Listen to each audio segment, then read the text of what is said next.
Vasudeva Param Jnanam Vasudeva Param Tapa Vasudeva Paro Dharmo Vasudeva Paragati.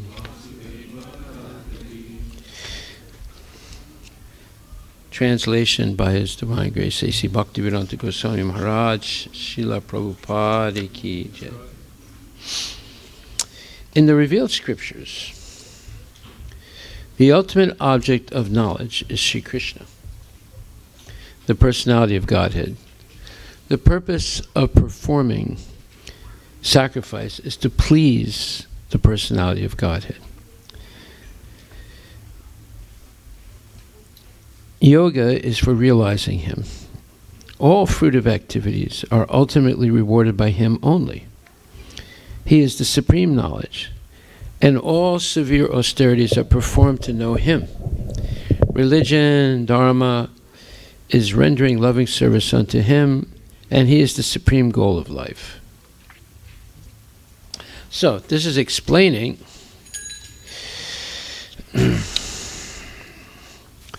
that only Lord Krishna is to be worshipped. Previously we discussed the glory of Bhakti Yoga. And now we're discussing the glory of Lord Krishna, Bhagavan, as the topmost object of worship. Hare Krishna. What we're seeing is that in society, general society, there's a dilemma, there's a confusion about who is God. If you study different religions, you will see that for the most part, they are all the same concerning morality. And they're all concerned with,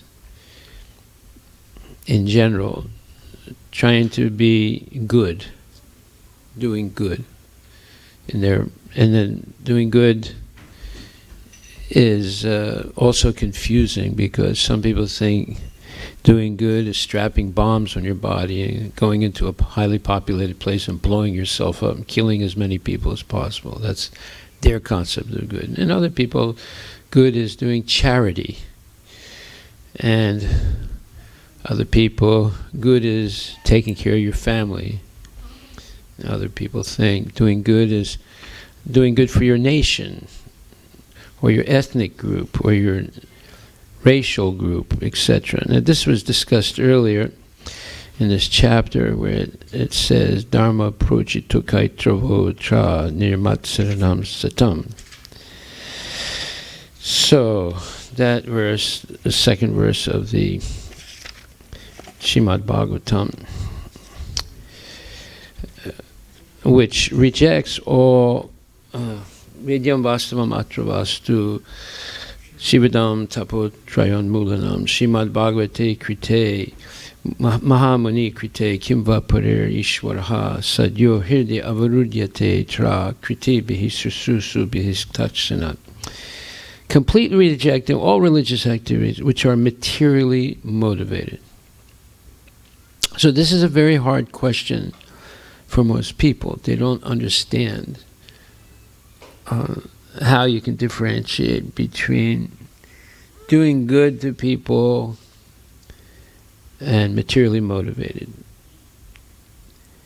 and at the same time being materially motivated. They can't understand these things. And Arjuna didn't understand it. This is his dilemma in the Bhagavad Gita. He thinks that doing good to his family is superior to following Krishna's order. And most people think like that. You know, whenever a politician gets caught cheating or having illicit activities, he does a mea culpa. A mea culpa is a Latin word used in English, which means, you know, I'm guilty, I'm sorry, I didn't mean to do it. You know, they get caught. Before they got caught, they insisted, I didn't do anything wrong. Then finally the truth comes out and they're caught, so they do a mea culpa. So I'm sorry, I didn't mean to do it, I was weak, this thing, that thing. And then they always say, for me right now, the most important thing is family.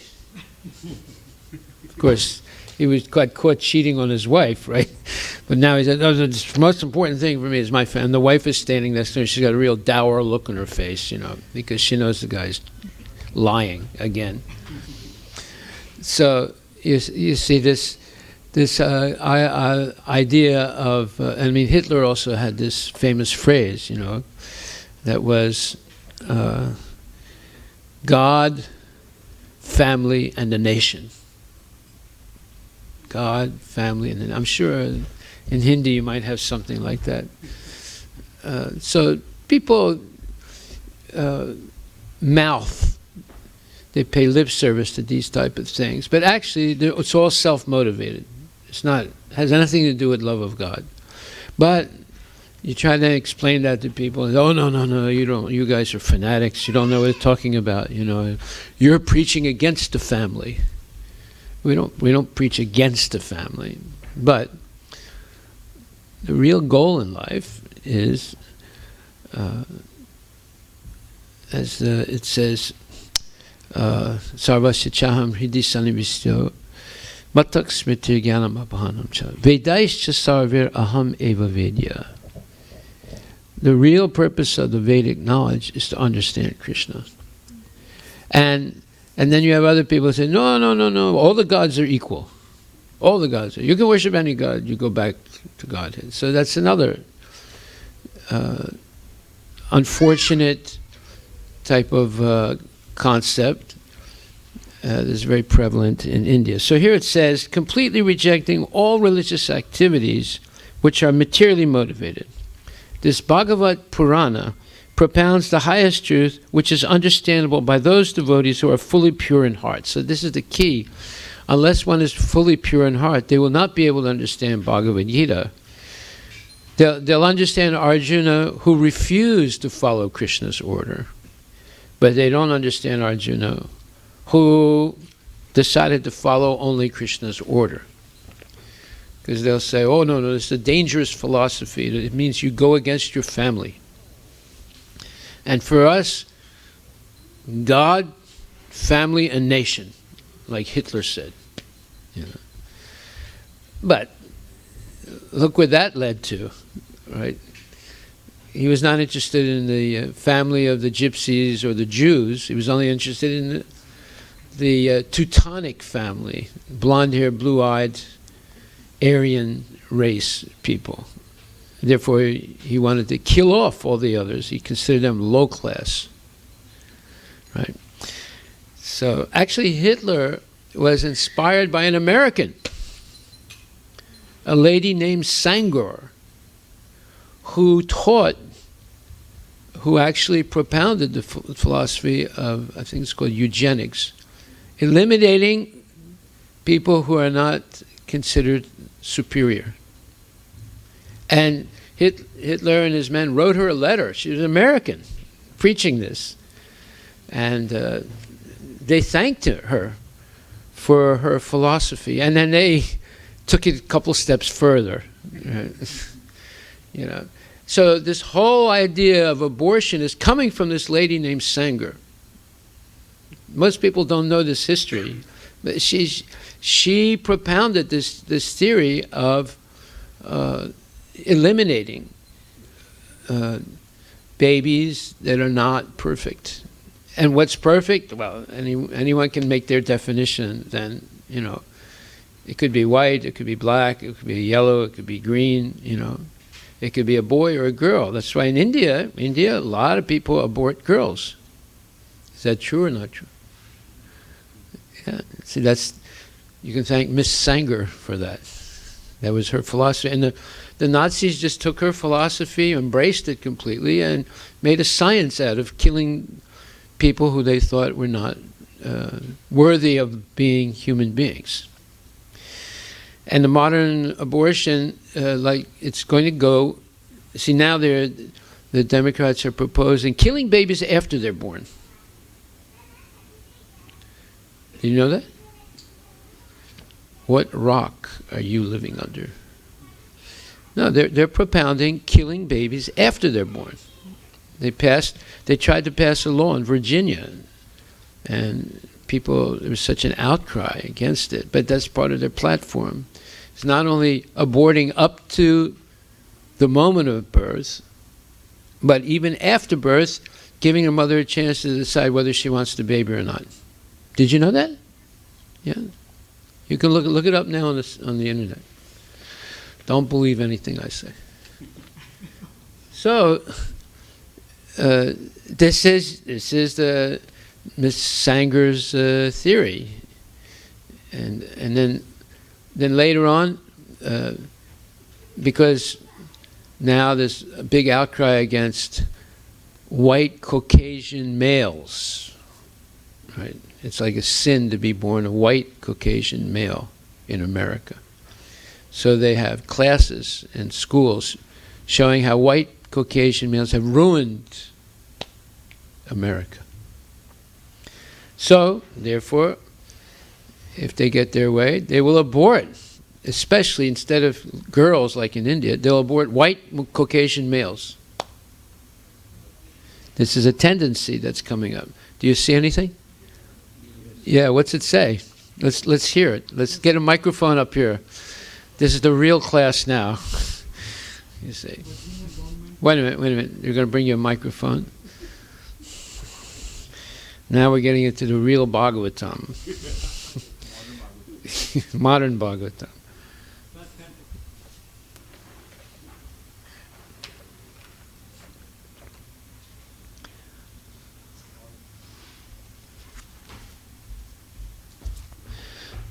I'm not saying that the Republicans are any better than the Democrats, but this is where society is going toward. Yeah, go ahead. That's not on. Okay? Virginia Governor Ralph Northam just called for legalizing murder of newborn babies. There you go. Murder of newborn babies. Can you read a little bit of the article? Read a little bit of is there an article? The infant would be resuscitated if that's what the mother and the family decide, and then a discussion would ensue between the physician and mother. Yeah, this is after birth. Yeah. It's not before birth, this is after birth. Already it's legal to kill the baby right up to the point of birth.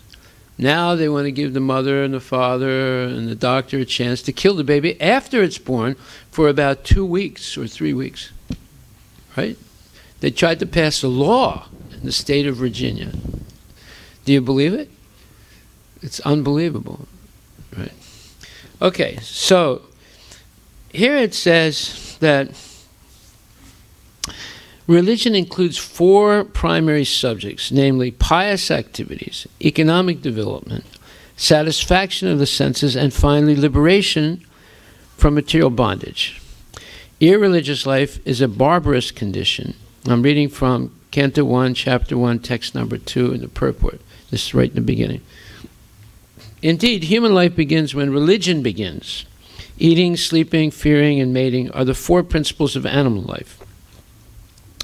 These are common both to the animals and to the human beings. But religion is the extra function of the human being. Without religion, human life is no better than animal life. Therefore, in human societies, there is some form of religion which aims at self-realization and which makes reference to man's eternal relationship with God. In the lower stages of human civilization, there's always competition to lord it over the material nature, or in other words, there is a continuous rivalry to satisfy the senses.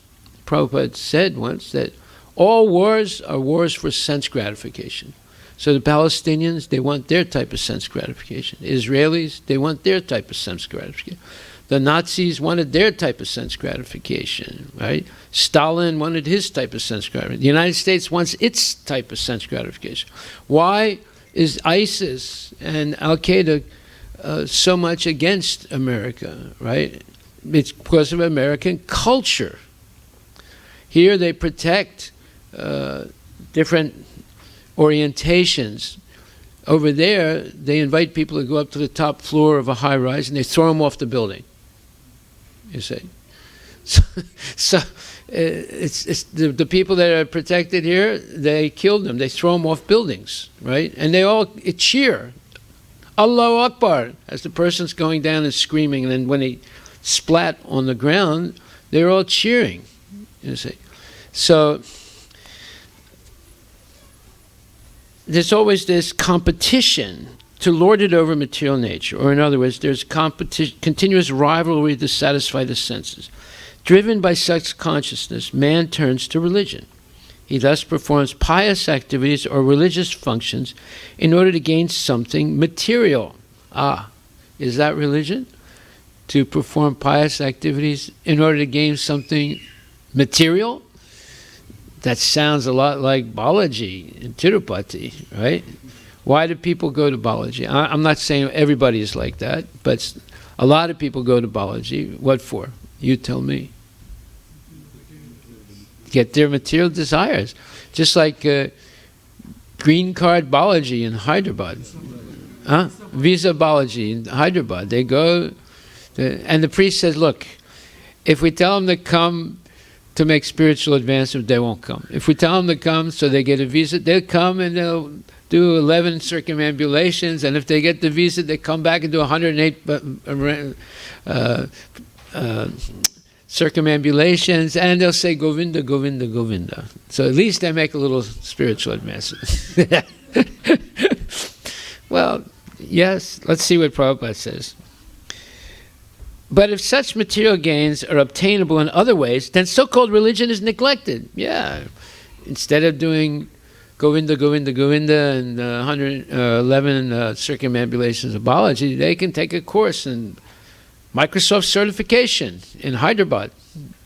And they get first level, second level, third level, fourth level, they get a job in Microsoft. Who needs to go to Balaji then, right? If they can get the same thing by paying money and getting some little education. But if such material gains are obtained in other ways, then so-called religion is neglected. This is the situation in modern civilization.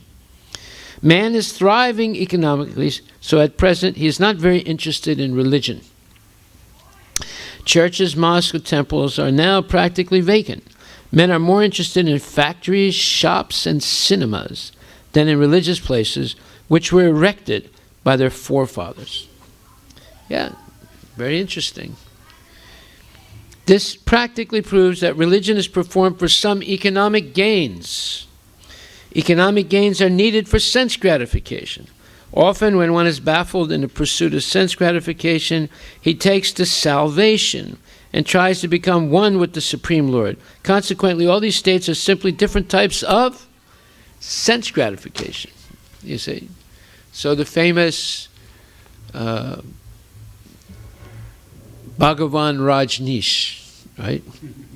When he lost everything, right? The IRS clamped down on him. The American government clamped down. They seized his 99 limousines, Rolls Royces, right? 99 he had, 99, yeah. And they seized his, and then his number one disciples, who were women, they seized his accounts in Switzerland and stole all the money. So now he was a beggar, right? And then the government said, get the heck out of America, and canceled his visas. And he had to go back to Pune. And when he went back to Pune, he said, my name is now Osho. What does that mean, Osho? It means he became a Buddhist. And what did the Buddhists do? They want nirvana. They want to merge into the absolute nothingness. So if you can't have everything, then you want to become God. You see, you want to be everything. That's, you see how it's very subtle. You have to understand why did he say, now my name is Osho? Because he couldn't, when you're a materialist, you want to have everything. So he had 99 Rolls Royces and so many things. But then he lost it all. He said, now I'm going to become God. I will be everything. Both things are material and not spiritual. Right? So, in the Vedas, the above-mentioned four activities are prescribed in a regulative way so that there will not be any undue competition for sense gratification. Yes, if the Varnashram system is practiced properly, all the classes of people will get along.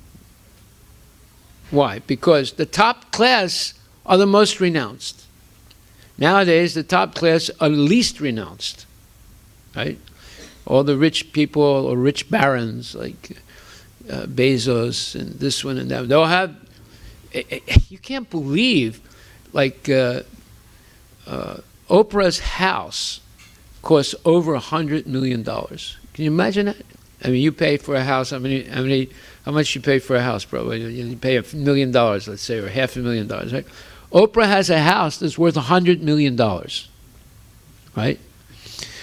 Bill Gates has a house that's worth, when he built it, it was worth over $60 million. Now it's worth maybe $120 million, right?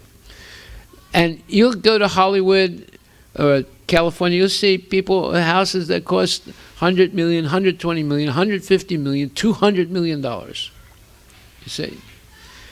But the top class in the Vedic Varnashram system are the most renounced. The top class are the sannyasis and the Brahmins. They're both highly renounced. That's why people respect them. Even if they receive $100 million, they give it away. Just like in Maharashtra, the great saint Tukaram, he was supposed to be ruined. So he was watching, he was considered like a Sudra, although he was a first-class devotee. And his brothers would always give him the worst job. So his job was basically my job, taking care of cows. Right? That was considered the worst job. And he would have to stay up all night to make sure nothing happened to the cows, right? And watch also the fields, the crops. Well, something happened. It wasn't his fault. And all the crops were ruined by the cows. And it was devastating. And it looked like, you know, I mean, he had made a huge mistake. It wasn't his fault. It was done purposely. But it was to discredit him. Because he was so popular, even though he was considered low class, all the people loved him because he was always doing what? What was he doing? Sankirtan. He's actually a devotee of Lord Chaitanya. So one time one of our devotees who was from Maharashtra said, how can he be the devotee of Lord Chaitanya? He was in the 18th century, 1700s. Lord Chaitanya came in the 16th century. Well, Prabhupada says he was a devotee of Lord Chaitanya. So we accept what Prabhupada. We don't accept chronological time. We don't accept any. Yeah, but he was a devotee of Lord Chaitanya, and he spread Harinam Sankirtan, you know, Lord Chaitanya's movement in Maharashtra. So he was going to be dishonored. He was embarrassed. He was all these things, but yet the harvest came out to be huge, and he made a huge amount of money. And his wife got really happy because they were living a very renounced life, and he would always give things away. But now he became rich overnight, right? What did he do? He gave it all away. And when he came home and his wife saw that he had given everything away, she got really angry at him. She was really upset with him. But he said, don't worry, he said, this is, you know, what's the name of the deity in Maharashtra? Panduranga's mercy, right? And she couldn't understand. Because she became abusive of him, what happened? When he was going back to Godhead, she missed the plane ride because she was always abusive of him. Remember this, women. This is very important. If your husband has to be like Tukaram and you're always upset with him, don't be upset. Because when the airplane comes, when Garuda comes to take him back to Godhead, if you have been always upset and been very, let's say, critical, you might end up like Tukaram's wife, missing the airplane. It's a very interesting pastime. Anyway, He never was upset with his wife. He always was very gentle and kind to her. So here it says, but Srimad Bhagavatam is transcendental to all these sense gratificatory activities. It is purely transcendental literature which can be understood only by the pure devotees of the Lord who are transcendental to competitive sense gratification. Now we understand why in Seattle there might be 14 or 18 Hindu temples, but there's only one Hare Krishna temple, right? And the other temples, they have pious people that go to them, but what is the purpose of that piety? Let's ask that question. Well, we can tell by the yagyas that they do and the ceremonies that they do. You know, it's for protection, it's for increased wealth, it's for health, ayur, arogya, aishwarya, etc. Right? Is there any pure love? That's a big question. Because pure love means you're willing to be like Tukaram, willing to sacrifice everything and depend completely on the goodwill of the Lord, like Arjuna also. So it's a very serious thing, like the 6 Goswamis. They sacrificed everything. And when they received huge donations, it never changed their lifestyle. They continued living under trees with one loincloth, you see. And look at Sandipani Muni. Not Sandipani. Look at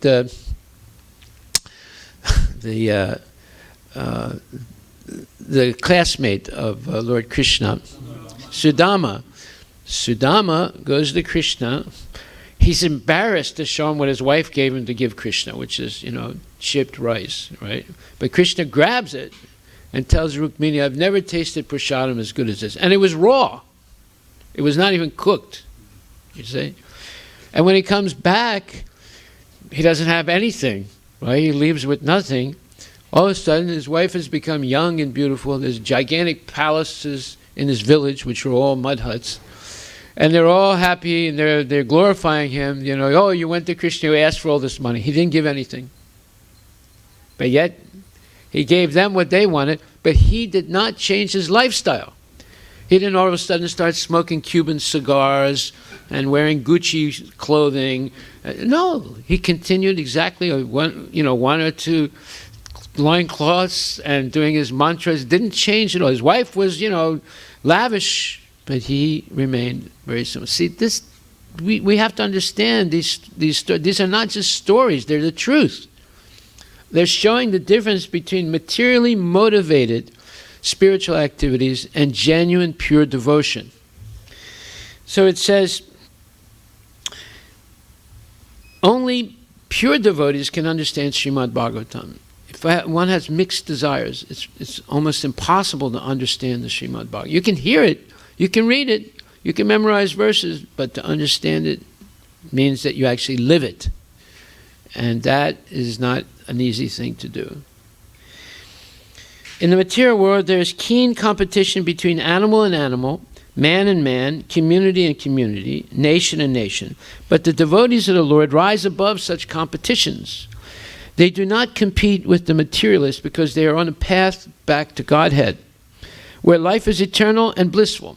But that's what everybody wants, isn't it? You want to have eternal life and blissful life. But yet, they'll do everything not to have it. They'll do everything not to have it. This is the amazing thing. It's incredible. When it's all easily given to them and they don't want it. They do not compete with the materialists because they're on the path back to Godhead, where life is eternal and blissful. So they don't get into what's called in America the rat race, if you know what that means. When you have a race of rats, rats running to get to some piece of food and they're going to fight over it, right? That's corporate culture. They're not interested in corporate culture, they're not interested in political culture, they're not interested in cricket culture or baseball culture or football culture, they're not interested in all nonsense cultures. They're only interested in Krishna conscious culture. But transcendental devotees of the Lord are not only free from material envy, but are well-wishers to everyone. and they strive to establish a competitionless society with God in the center. This is the point, a competitionless society with God in the center. We have to meditate on that, what that means exactly. The contemporary socialist conception of a competitionless society is artificial because in the socialist state, there's competition for the post of dictator. So you see, this is a big point. The liberals today in America want to eliminate competition. They say it's unfair. Why should one person be ahead of another person, right? It hurts the self-esteem. So everybody is a winner now, right? Just like in India, they said, why should the Brahmins, who have a superior edge over everyone else, get the best jobs? Let's make a law that the Brahmins can't get those jobs. Right? Did they do that? You see? That's the same point. They're eliminating competition. They're stacking the deck against the most high-performance people because they say it's unfair. They're born in good families. They have all these privileges. Let's get rid of all those privileges by law, and let's make them inferior to the Sudras and the Malechas and the Yavanas, you see. Basically, that's what they've done. But that's because the Brahmanas didn't act like Brahmanas. That's why. Of course, there's some that were pure, but most of them were exploiting their benefits and advantages. Therefore, it created envy. But the whole purpose of being a Brahmana is to be like Sudama Vipra Brahmana, to be like Tukaram, to be like the six Goswamis, right? To be renounced, to have a vow of poverty, and to depend on the mercy of Krishna. And because of that, one can study, one can chant, one can preach, one can teach. These are the things that Brahmanas are supposed to. They're not supposed to, make a lavish wedding for their daughter by collecting dakshina. That's not the purpose. See? The contemporary socialist conception of a competitionless society is artificial because in the socialist state there's competition for the post of dictator. From the point of view of the Vedas, or from the point of view of common human activities, sense gratification is the basis of material life. There are three paths mentioned in the Vedas. One involves fruitive activities to gain promotion to better planets. Another involves worshipping different demigods for promotion to the planets of the demigods. And another involves realizing absolute truth and his impersonal feature and becoming one with him. So he just went through a list of the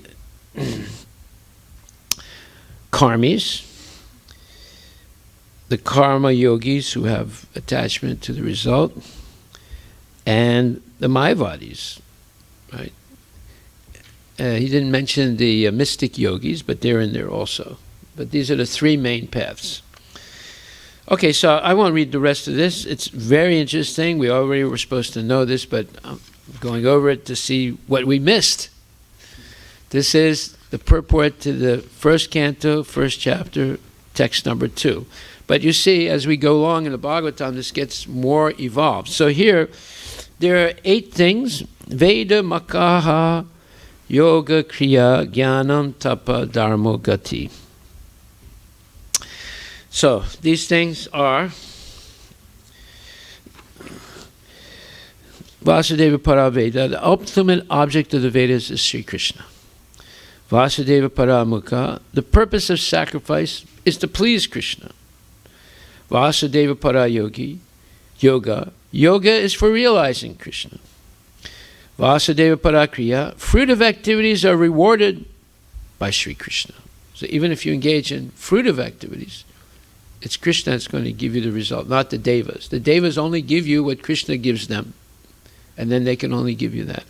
So, when it says yoga is for realizing Sri Krishna, now let's see what the yoga teachers are teaching today. Right? You can increase your health. You can improve your sex life. You can develop mystic powers by ordering the universe. You can will that the universe does this or that, and it will, because you're breathing through this right nostril and then breathing through the left nostril, like that, right? That's a bunch of nonsense. Is that what yoga is about? What else do the yogis say? You tell us, brother, you know. What else do the yogis say? You see, they're talking all kinds of nonsense. Right? It has nothing to do with yoga. This says Vasudeva Para Yoga. Yoga is for realizing Sri Krishna. And they're saying yoga is for, improving sense gratification. Yoga is improving your health. Yoga is improving your abdominal muscles. Yoga is improving your pranayama, this thing, that thing, No one's teaching. Are they teaching yoga is for understanding Krishna? No, not one of them. Iyengar, hot yoga, this one, that yoga. It's all about sense gratification. Fruitive activities are rewarded by Sri Krishna. Vasudeva Param Jnanam. Sri Krishna is supreme knowledge. Vasudeva Param Tapa. And the purpose of knowledge is to understand Krishna. Vasudeva Param Tapa. Austerities are performed to know Sri Krishna. So austerity is waking up early in the morning, coming in Mangal Arati, chanting Hare Krishna early in the morning, 16 good rounds, and so forth. That's tapasya. Tapasya is not putting your foot behind your ear and, twisting your body like a pretzel and things like that. That's not yoga. Yoga is waking up every morning early, chanting your rounds. Some people say, oh, if I take initiation from Harivilas, I'll have to come to Mangal Arati. But if I take initiation from someone else, they're never here. It's okay then. That's not a good excuse. That's not a good excuse. Because Krishna is watching. Not Harivilas, Krishna is watching. So we should strictly follow these things. And Vasudeva Paradharmo, religion or dharma is loving service unto Sri Krishna. And Vasudeva Paragati, the supreme goal of life, is Sri Krishna. Okay, so this answers questions 1 and 2 that were posed to Sutta Goswami. And now we begin today's lesson. He's going to answer question 4 and then question 3. I don't know why he takes it in that order, but that's what he's going to do now. So, today's lesson, verses 30 to 33, Lord Krishna manifests the material world by expanding into Purusha avatars. And so he explains Karanadakshay Vishnu or Mahavishnu, and then Garbhodakshay Vishnu, and then Shirodakshay Vishnu. So we'll go over this very carefully. First of all, we'll do a summary. The Karanadakshay Vishnu or Mahavishnu, in the beginning of material creation, the Lord, by his own potency, created the universe, talking about the material universe. The spiritual universe is not created because it's eternal. See, now the Buddhists, how did they get around believing there's no God? They say, you don't have to talk about God because material creation is eternal. Well, that is true in one sense, but it's also a cause of illusion. The material nature is eternal, but the manifest material nature is not eternal. It sometimes disappears, right?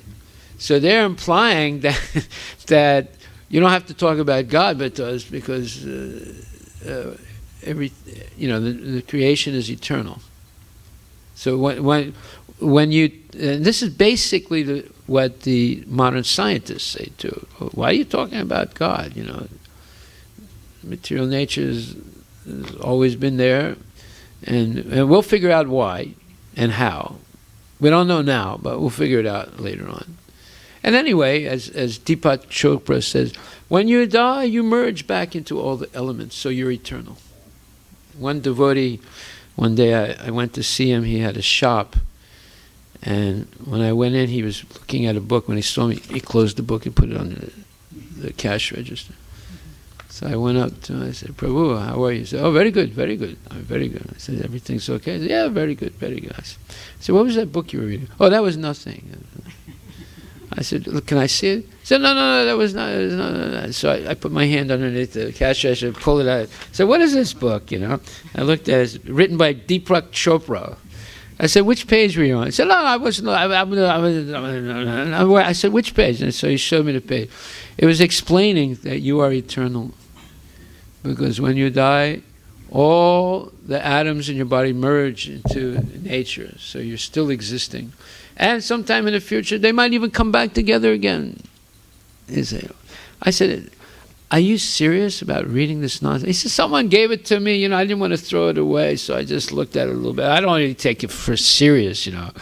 I said, then why were you, like, when I came in, you were really looking at it? I said, well, that was, you know, I didn't mean to do, I mean, you know, he didn't have anything to say.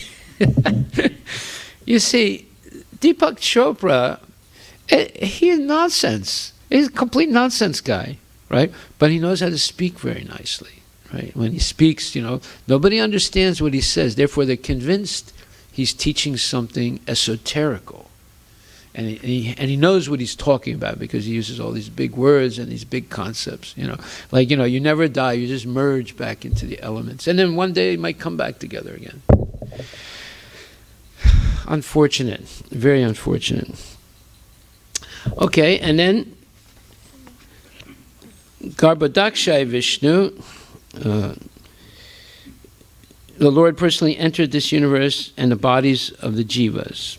So he enters the universe as Garbhodakshaya Vishnu, creates diversity in every universe. He's the source of Lord Brahma, and he's considered the collective supersoul. And then from him comes Kshirodakshaya Vishnu, who is the supersoul in the heart of every living entity. And by the way, when the material creation winds down, what happens? Well, Kshirodakshaya Vishnu is reabsorbed also. It's very interesting. Let me see if I can find that. It's in the Bhagavad Gita. Okay, super soul. It's in the 15th chapter, I think. Let's see where that is. I always got confused when I read that. But then, little by little, whenever you get confused, it's a good thing because you wait and you read and eventually you find out what it's all about. Super souls. 1 second. If I don't find it, we'll come back to it. Yeah, 15:18. Let's take a look at that. 15:18. It says, the Supreme Lord, in his localized aspect of Paramatma, or Supersoul, is also described in the Vedas themselves. The following verse appears in the Vedas, Chandogya Upanishad. Tavad esa samprasado smach charirat samuttaya param jyoti rupam sampadya swena rupen abin ishpadayate sa uttama purushaha. The supersoul coming out of the body enters the impersonal Brahma Jyoti, and then in his form he remains in his spiritual identity. So, you see, this supersoul is very interesting, and he is reabsorbed in a sense, and then comes out again. So the Vishnu incarnations are for the material world, for the creation, maintenance, and absorption or destruction of the material world. The Lord as Supersoul pervades all things, and thus appears to be many, although he is one without a second, just as fire permeates wood. So there's one Krishna, but there's billions of Supersouls. Billions. As many atoms as there are in one universe, and there's not one universe, there's billions of universes. Just imagine the power of Krishna, and each supersoul is fully potent. And everything is happening and running in a very organized way because of the presence of the supersoul in every atom and in the heart of every living entity, you see. We don't understand how great Krishna is. It's mind-boggling. There's not just one universe. Already one universe we don't understand. Now we see that the Supersoul is present in every atom and in the heart of every living entity. And now we learn also there's billions of universes. Just see the power of Krishna. See, we have to begin to understand how powerful Krishna is and how ridiculous it is that someone claims himself to be a man god. See, in India, how many man gods are there? People claiming that they are Krishna, or Ramakrishna claimed that he's Krishna, he's Rama, he's Ganapati, he claimed all these things, right? But if you understand who Krishna is, you would just laugh at these people. It's ridiculous. So, the Super Soul pervades all things, just as fire permeates wood. The Super Soul enters the bodies of all living entities and helps them to enjoy the effects of the three modes by the subtle mind. This is a very big subject. The Super Soul helps us, the living entities, to enjoy the effects of the three modes by the subtle mind. Okay, so now we will carefully go over all this. So, Srimad Bhagavatam 1.2.30 says, in the beginning of the material creation, that absolute personality Godhead, Vasudeva, in his transcendental position, created the energies of cause and effect by his own internal energy. So when it says Vasudeva, it's referring to, there's the first Chaturvyuha, and that's made up of Vasudeva, Sankarsan, Pradyumna, and Aniruddha. And then from Sankarsan, there's a second Chaturvyuha, which is made up again of Vasudeva, Sankarsan, Pradyumna, and Aniruddha. Now that second expansion, from the first expansion gives you Vasudeva, Sankarsan, and Pradyumna and Aniruddha, and that's the origin of Narayana. And from Narayana comes the second Chaturvyuha. So that Narayana is considered like Sankarsan, right? 4 arms. So he's different only because he has a different, let's say, spiritual form, but he has the same potency as Krishna. Okay, so whenever you see Vasudeva, it can be with a long A or a short A. When it has a short A, it refers to Krishna's father, but it can refer to other things also, not only Krishna's father. So here it says that in the beginning of the material creation, the absolute personality Godhead, Vasudeva, with a long A, that means Krishna, in his transcendental position created the energies of cause and effect by his own internal energy. So when it says Vasudeva like this, is referring to Narayana. The position of the Lord is always transcendental because the causal and effectual energies required for the creation of the material world were also created by him. So the causal, see, first of all, Krishna is a source of all energies. We are one of the energies of Krishna. All the expansions of Krishna are also his energies, and they're all personal. Just like we're an energy of the Lord, but we're a person. See? The idea that energy is impersonal, that's a materialistic concept. All energies are personal.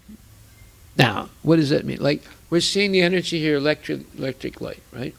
So it looks like impersonal. You see any person walking around in the light? No. But if you follow the wires, you end up in a factory where there are plenty of people, right?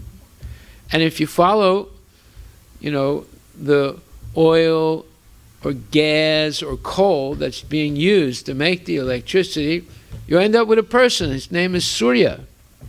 But it doesn't stop there.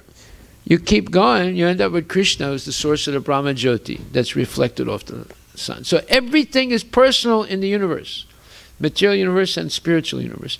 The concept that it's impersonal is actually a materialistic concept. It's a false concept. And because our people are taught to believe that energy is impersonal, they become atheists when they study science and all these other things. But this is real science.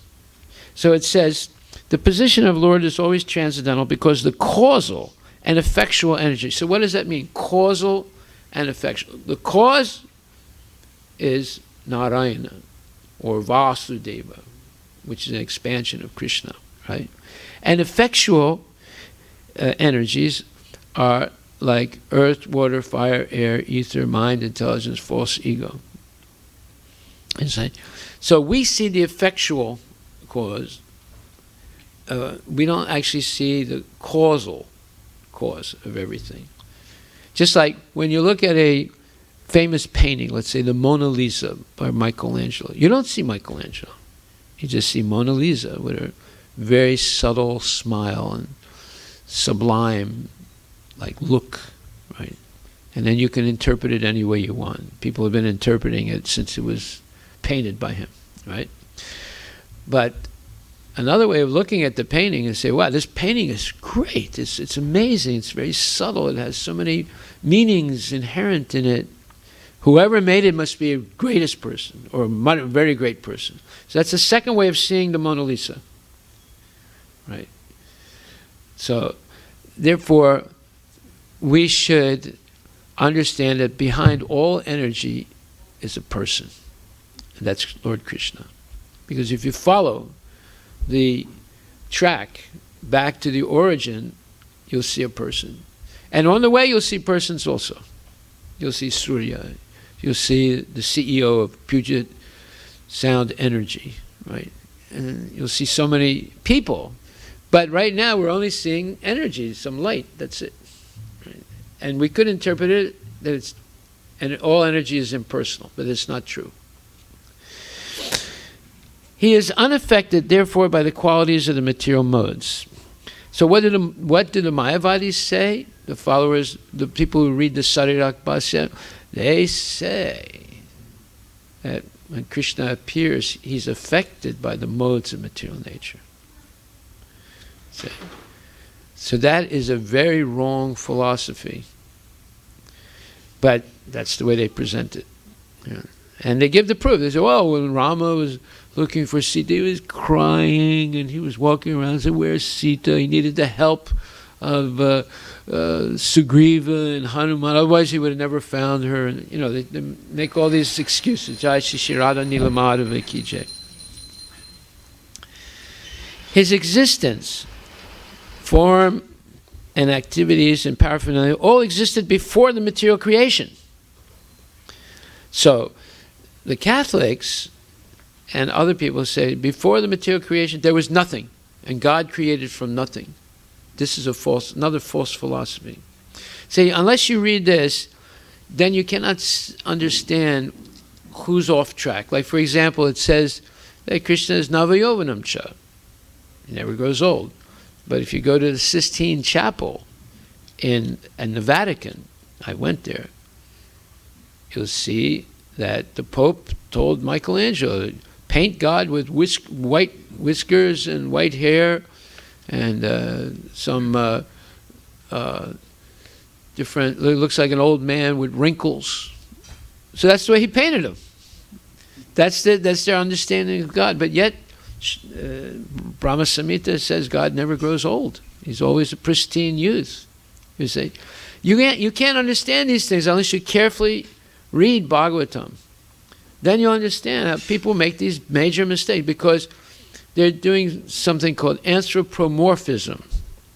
They're projecting themselves onto God. And whatever imperfections we have, we want to attribute it to God also. Thinking that he has a material body like ours that's subject to time and the ravages of the modes of material nature. His existence, form, activities, and paraphernalia all existed before the material creation. He is all spiritual and has nothing to do with the qualities of the material world, which are qualitatively distinct from the spiritual qualities of the Lord. So this attempt to foist on Krishna our infirmities is basically nonsense. And there's a footnote where he says that, Prabhupada puts a footnote, Sripad Sankaracharya, the head of the Mayavada school, accepts this transcendental position of Lord Krishna in his commentation on Bhagavad Gita. Yeah, what did he say? He said, Vasudeva Narayana Parovyaktad. Narayana is transcendental to the material nature. And where did he say that? He said that in his translation and commentary on Bhagavad Gita, on his Gita Bhasya. Right? I don't know if you call it Gita Bhasya. You call it something else. What do you call it? Is that? No, I don't think it does. Is that his commentary on Bhagavad Gita? I don't think so. It's just another name. Sarirak Bhasya is his commentary on Vedanta Sutra. There's another name. I forget what it is. Okay. So now, verse 31 says that all after creating the material substance, the Lord Vasudeva expands himself and enters into it. And although he is within the material modes of nature and appears to be one of the created beings, he is always fully enlightened in his transcendental position. So, what did the Mayavadis say? Not Sankaracharya, but his head student, his primary student, Sadananda Yogendra. Remember this name. He's a rascal. He's a nonsense. He said that Krishna is the sum total of tamasa buddhi. He is the representation of ignorance, the total representation of ignorance. Therefore, you cannot achieve Brahman realization unless you reject Krishna. That's why the Mayavadi said the worst aparadhis. His name is, you might want to write it and throw darts at his name like that. Sadananda Yogendra, very, very nasty guy, right? So Prabhupada says, that here it says in the verse, Vijnanena Vijrim Bitaha. He's fully enlightened by transcendental consciousness, right? The living entities are separated parts and parcels of the Lord, and the conditioned living entities who are unfit for the spiritual kingdom are strewn within the material world to enjoy matter to the fullest extent. That means they're in the material world as bugs, as reptiles, as fish, as birds, as different types of worms and rats and animals and so forth, and human beings, low-class human beings, so forth, even demigods. And they're strewn. It's a nice word, strewn. That means they're thrown out. They're everywhere. Within the material world to enjoy matter to the fullest extent. That's what they're all trying to do. That's what we're all trying to do. Enjoy matter to the fullest extent. Sometimes people come up to me and say, "Oh, Prabhu, I'm the most sinful person." I said, "Really? I haven't seen you commit any sins." Whenever anyone tells me that, I know that there's something dark going on in the background that no one's seeing. Otherwise they wouldn't say that, right? But that's all right. Even if we're the most sinful person, what's stronger? The sins or the holy name? You tell me. So, therefore the solution, oh my God, he's going to say it again. Chant Hare Krishna. That's the solution, right? If you're so sinful, okay, then chant Hare Krishna. The holy name is stronger than your sins. As Paramatma, an eternal friend of the living entities, the Lord, by one of his plenary portions, accompanies the living entities to guide them in their material enjoyment and to become witness to all activities. So, we can't engage in sense gratification without Krishna's help. He's helping us, right? Therefore, everything depends on our desire. If we want him to help us go back to Godhead, he'll do it. And if you want him to help us to engage in more sense gratification, he'll do it. Be careful what you desire. That's why Prabhupada said the only prayer Vaishnava has is, please Krishna, don't let me fall into Maya.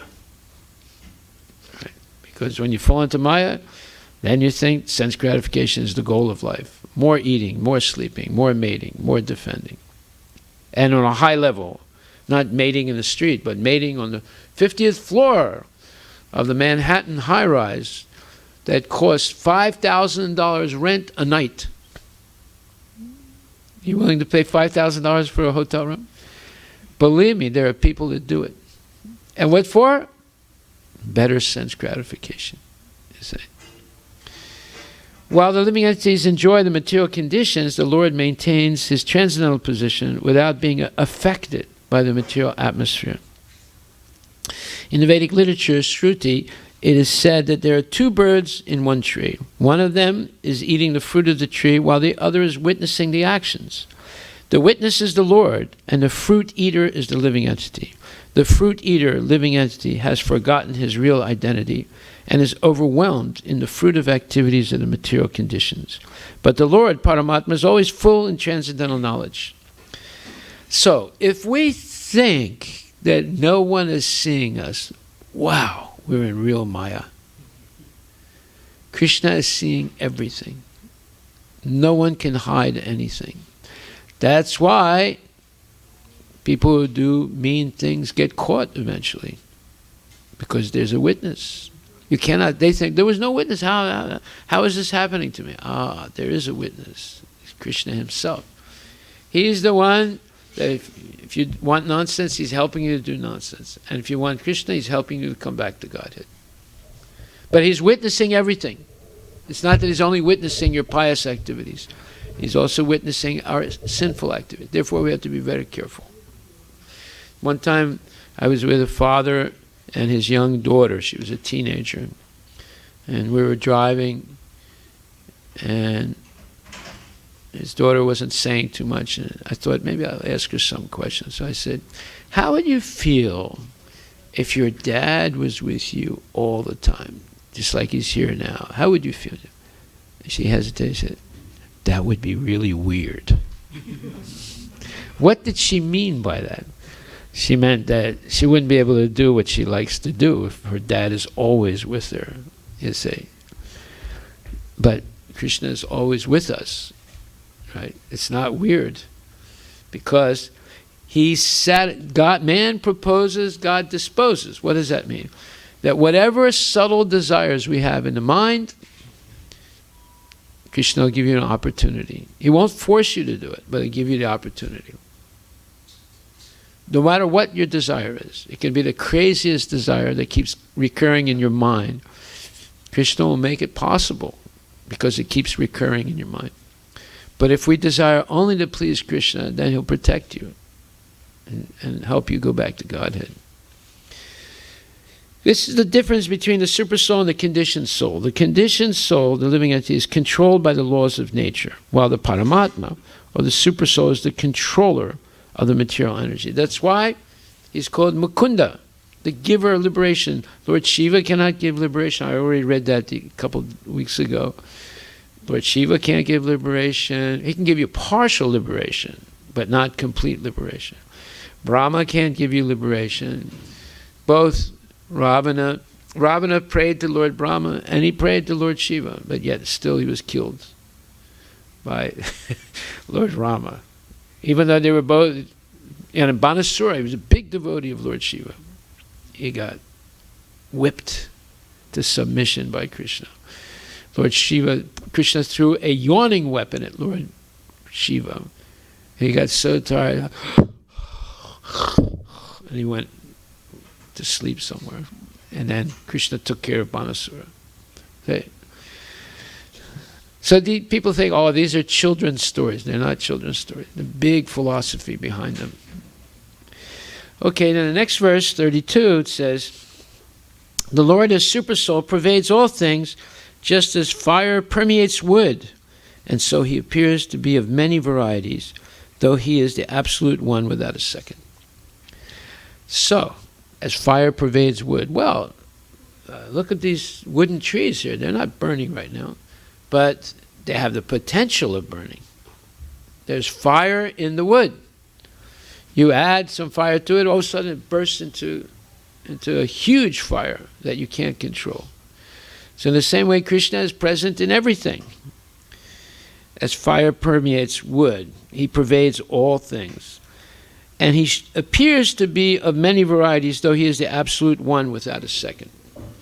So we can't do these things. We can't expand ourselves infinitely, be present in everything, be conscious of everything, be conscious of everyone else. That's the difference between us. We may be conscious of our own body, of our own mind, but we're not conscious of everybody else's mind and body.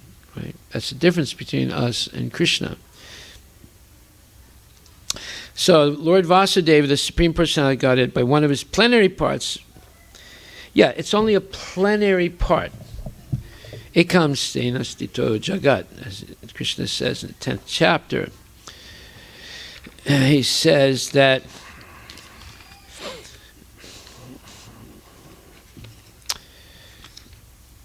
Atava naitena kim gyatena tavarjana Vishta yaham idam krishnam ekam senastito jagat. But what need is there, Arjuna, for all this detailed knowledge? With a signal fragment of myself, I pervade and support this entire universe. Not only this universe, all universes. This is how great Lord Krishna is. He pervades everything. He's present there. Just like there's fire in the tree, Krishna is in everything. The carpet, the walls, the wood, the paint, he's in the chairs. He's present in everything. Your heart, my heart. This is how great Krishna is. The Supreme Lord is represented throughout the entire material universes by his entering into all things as the Supersoul. The Lord here tells Arjuna that there's no point in understanding how things exist in their separate opulence and grandeur. He should know that all things are existing due to Krishna's entering them as Supersoul. From Brahma, the most gigantic entity, on down to the smallest ant, all are existing because the Lord has entered each and all and is sustaining them. So does that mean that everything is Krishna? No. Krishna is everything, but everything is not Krishna. So therefore, the Native American Indians who say that they're worshiping nature as God. So this is like a what you would call a impersonal, Paganism? No, not paganism. Paganism is believing in many different gods. Right? They believe that the sum total of nature is God, and there's certain manifestations such as the whale or the eagle. Now, that is not completely false. Krishna also says that, Airavata, Uchasrava, these are all his vibhutis, his mysterious opulences, right? So it's not completely false, but they do it, and they do identify the eagle, the whale, the bear, anything that has extraordinary power as being manifested by by nature, right? But they don't ascribe, they don't have knowledge of Krishna, but they have some knowledge. They have some knowledge. It's not nonsense, right? So here it says, Lord Vasudeva, the Supreme Personality of Godhead, by one of his plenary parts, expands himself all over the material world, and his existence can be perceived even within the atomic energy. These are Prabhupada's purports. It's amazing. Even within the material atomic energy. Matter, antimatter, proton, neutron, etc. All different effects of the Paramatma feature of the Lord. Right? This is science. Everything in relationship to Krishna. The scientists say that's nonsense. Nature exists on its own. Right? The Buddhists say you don't have to talk about God. Nature is eternal. There's no need to talk about a creator. But he's not only creator, he's the maintainer also. And he's also absorbing everything. As from wood, fire can be manifested, or as butter can be churned out of milk, so also the presence of the Lord as Paramatma can be felt by the process of legitimate hearing and chanting of the transcendental subjects, which are especially treated in the Vedic literatures like the Upanishads and Vedanta. So, legitimate hearing and chanting. Why does he say legitimate? What does that mean? Legitimate. Look that word up. Legitimate. Legitimate. Why doesn't he just say hearing and chanting? Yes, so what is bona fide or legitimate hearing and chanting? You tell me.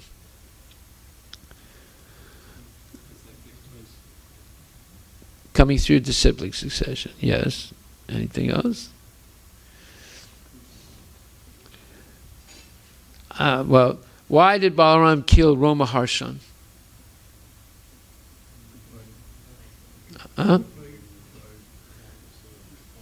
He didn't respect Balaram. He killed him. Went up to him, touched him with a blade of grass and killed him. Why? Because all the other great sages stood up. He kept sitting down. Right? So he was very proud. Balaram killed him. Why? Because there Prabhupada says in the purport that when one becomes a devotee, it doesn't matter what their background is. But if they misbehave, one has the right to remember their background. So Romaharshan was not a pure Brahmana. He had a mixed parentage. Right? So therefore, it didn't matter as long as he was acting properly. But as soon as he acted improperly, one has a right to remember their background. And if there's some fault, then they can hold them responsible. Okay. So we have to be careful. Now, all of us, definitely, we were all, let's say, nonsense. But no one is meditating on that because one has decided to follow the regulative principles of sadhana bhakti and so forth. But if we misbehave, we have a right to remember at that point.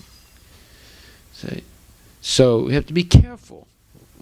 We've been given a chance to go back to Godhead, but that chance is only valid as long as we're following what we vowed to follow. Make a vow. No gambling. No intoxication. No meat eating. No illicit activities outside of marriage. Always chanting good 16 rounds. And hearing regularly Bhagavad Gita, Srimad Bhagavatam. So that is legitimate hearing. When you hear from bona fide persons, and what do the bona fide persons do? They simply repeat what Srila Prabhupada and our acharyas have said. No adding and subtracting. So that's legitimate hearing and chanting of the transcendental subjects. So it says here, the presence of the Lord as Paramatma can be felt by the process of legitimate hearing and chanting of the transcendental subjects.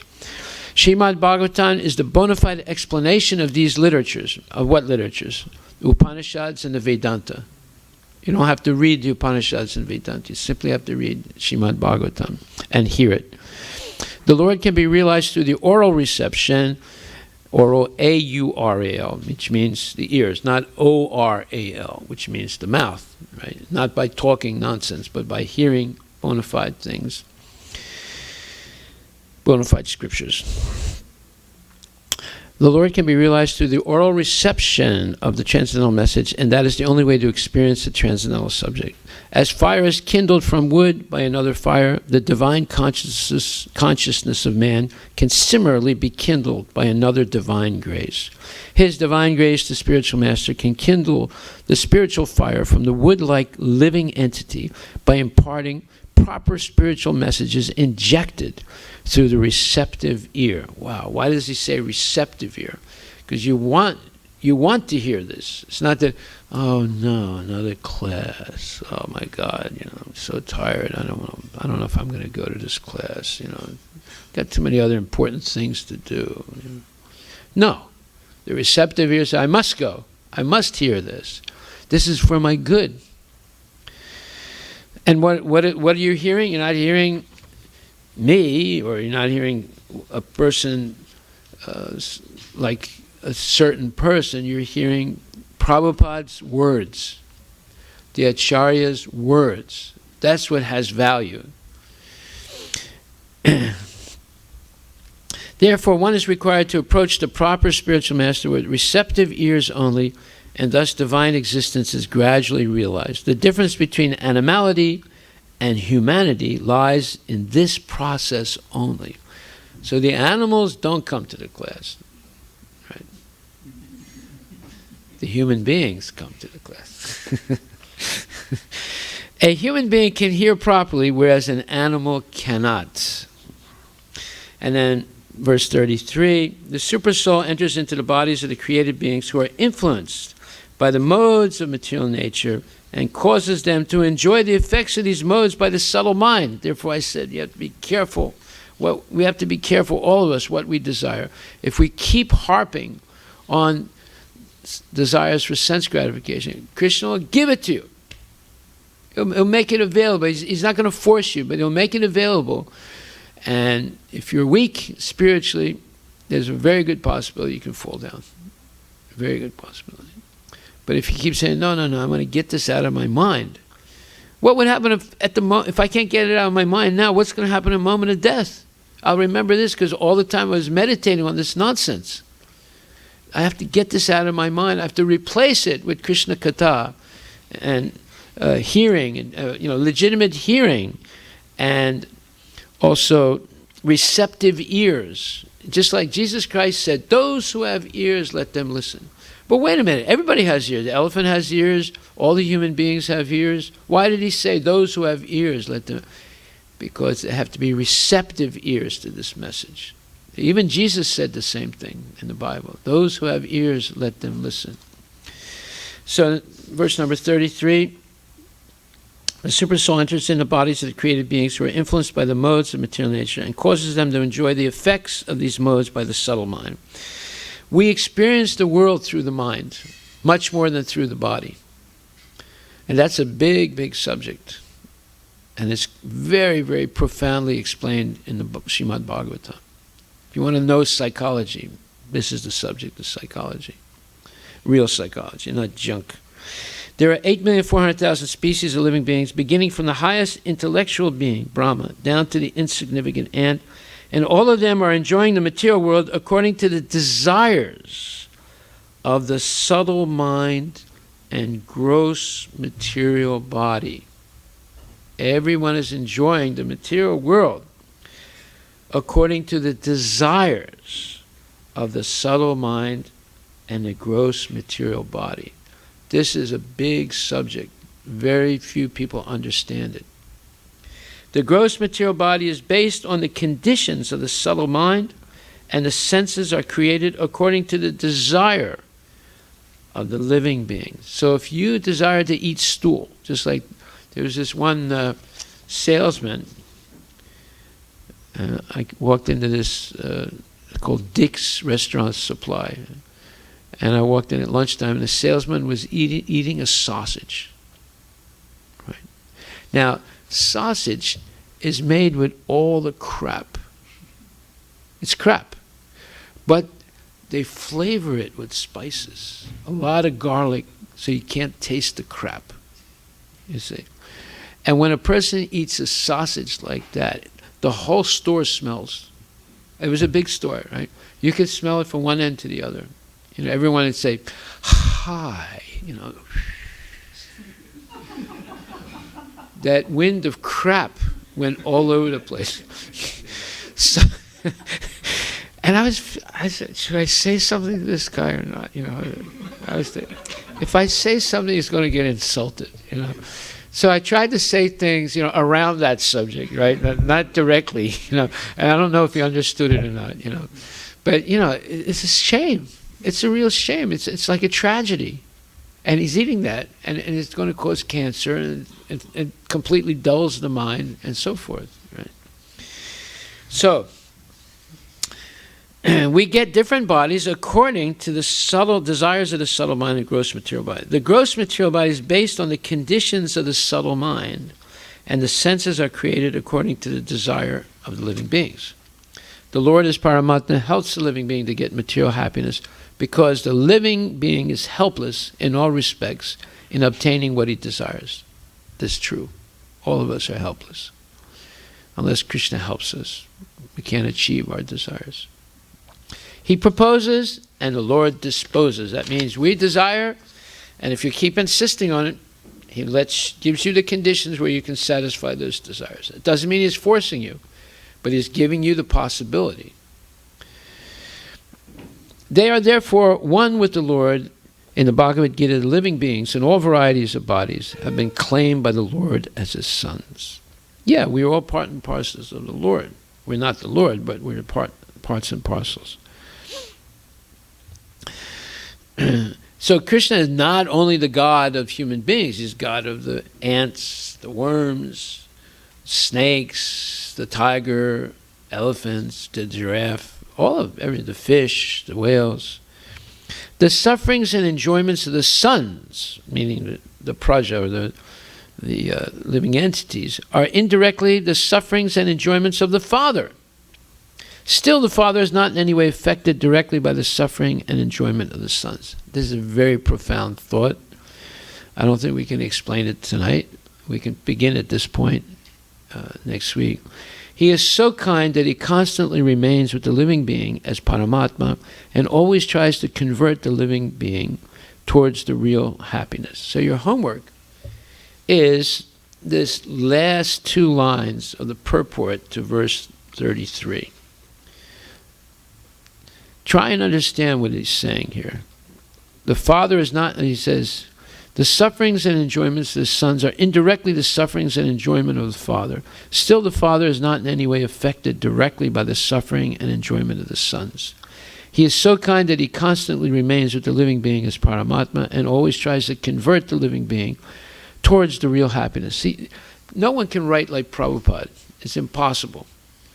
You know, here he's talking about monumental things that the greatest philosophers have not been able to explain, right?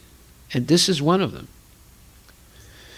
Okay, and the last verse, there are innumerable material universes, and in each and every universe there are innumerable planets.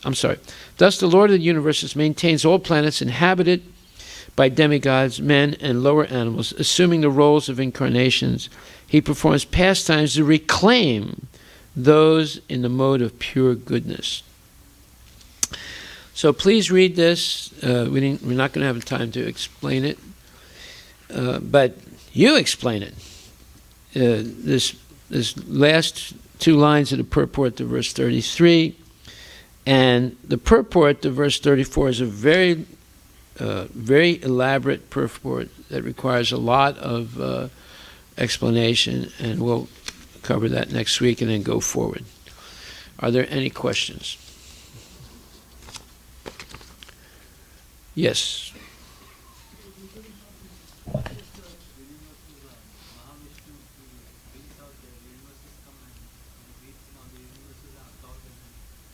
What is the meaning of it? Well, see, this is what Stephen Hawking was talking about when he talks about a black hole.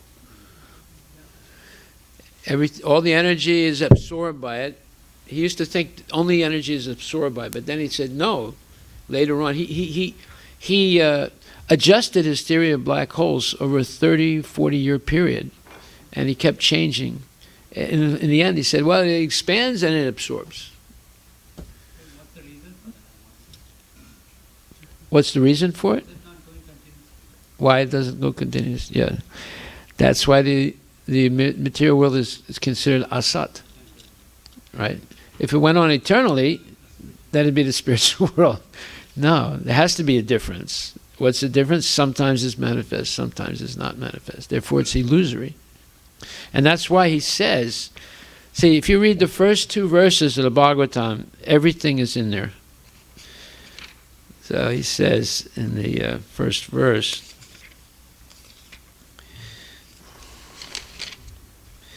he says, By him, even the great sages and demigods are placed into illusion, as one is bewildered by the illusory representations of water seen in fire and land seen on water. Only because of him do the material universes, temporarily manifested by the reactions of the three modes of nature, appear factual, although they are unreal. You say.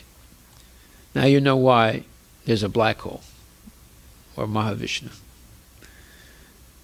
Otherwise it would be the spiritual world.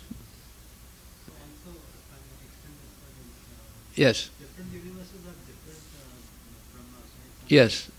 So I was thinking that Different companies have different CEOs, right? Yeah. Yeah. I was thinking that the life of different universes would be different because if they're coming back in the same time, it looks like everybody's going to get finished off at the same time.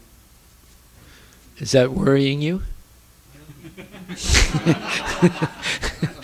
I don't want you to feel anxiety because of that, right?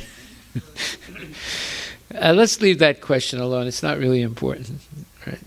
It's all happening. Let's put it like that. It's all happening, because there's a relativity of time in the material world. Everything is relative here, but relative to Krishna, not relative to other relative things. But therefore, he says here that's why it says it all appears real, but actually it's unreal. So all these things ultimately are confusing to us, right? So whenever there's a question that there's no immediate answer to, if you just wait patiently and keep hearing and reading, you'll find the answer, right? But anyway, your life is not going to be impacted if you don't know the answer to that question, right? Whether all the universes are absorbed at the same time and created at the same time, or they have different times, It's not going to impact your chanting, your waking up early, coming to Mangalarti, right? Okay. Yes. Wait a minute. Mataji, and then you. Yes. Yeah. Yeah, go ahead.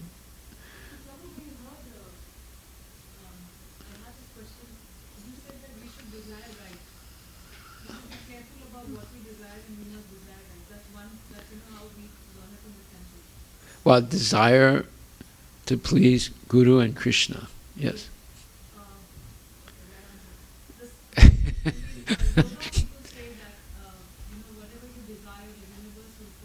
Yeah, you can order the universe.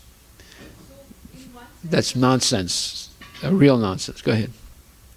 So they are putting it more like, okay, whenever you want, you can fulfill your material desires, you just order the universe.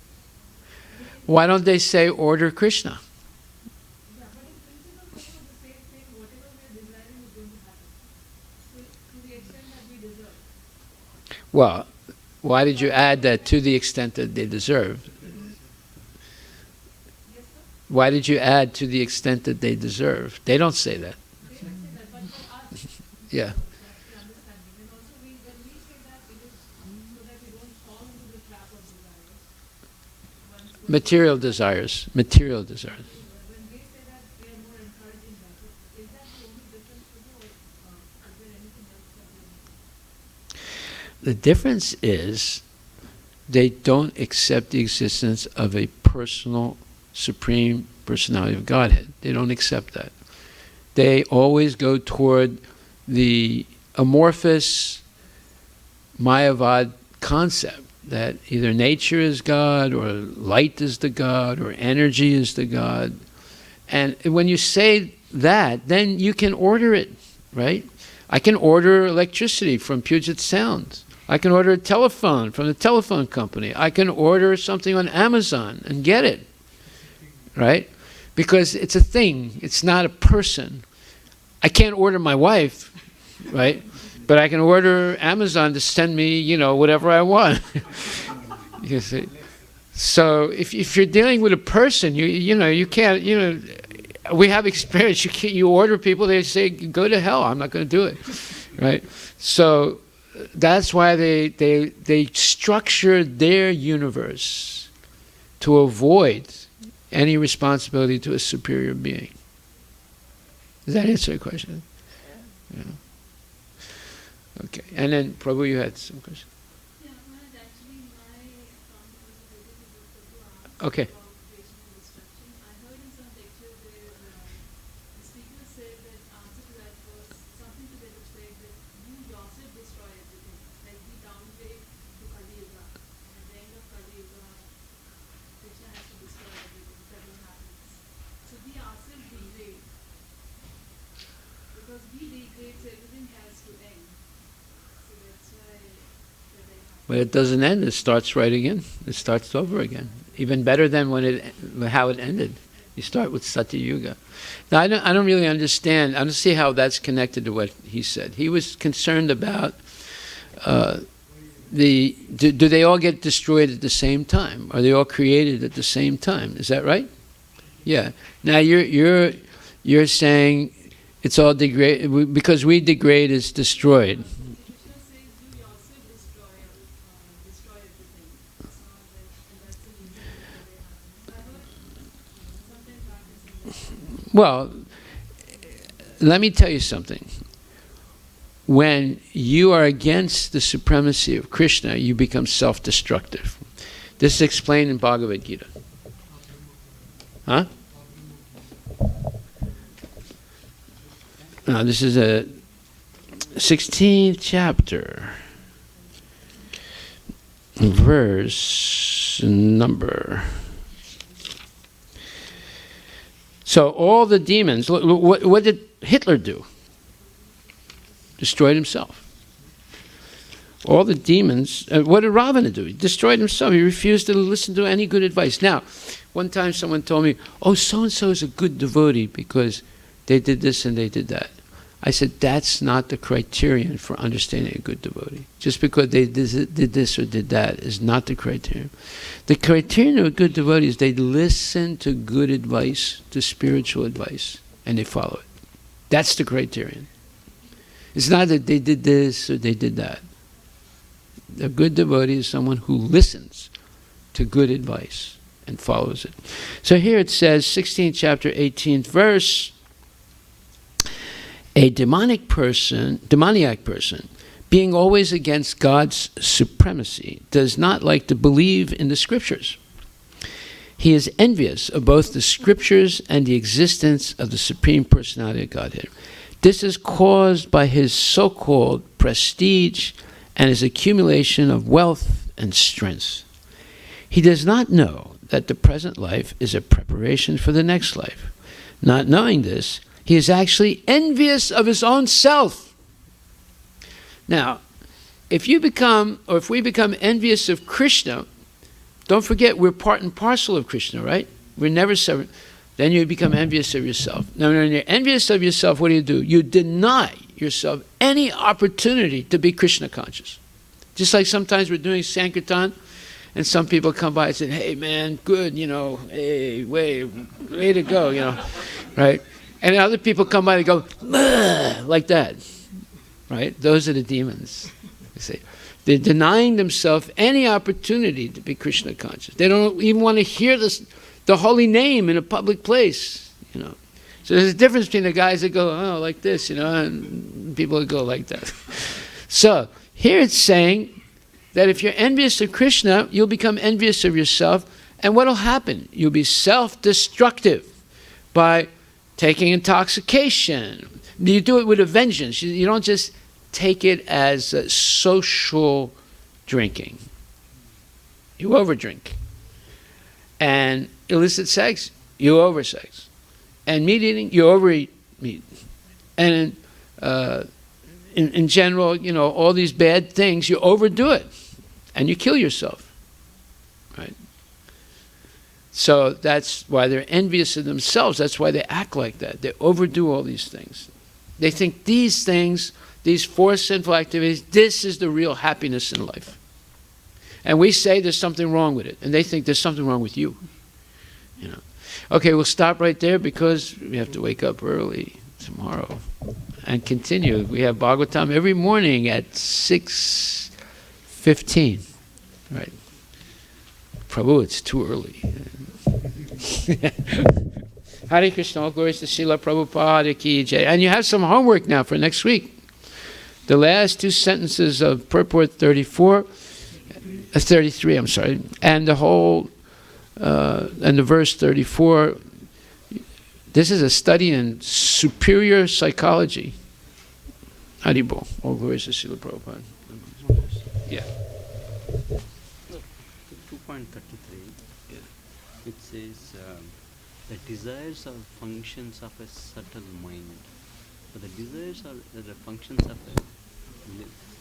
soul connected with the mind. I know. What happens is, if you read Bhagavad Gita carefully, you see that the mind, the opposite thing happens. The mind influences the intelligence and the soul. Okay. Whereas Krishna consciousness, So, the soul, Krishna influences the soul, which influences intelligence and the mind. okay. So it goes backwards.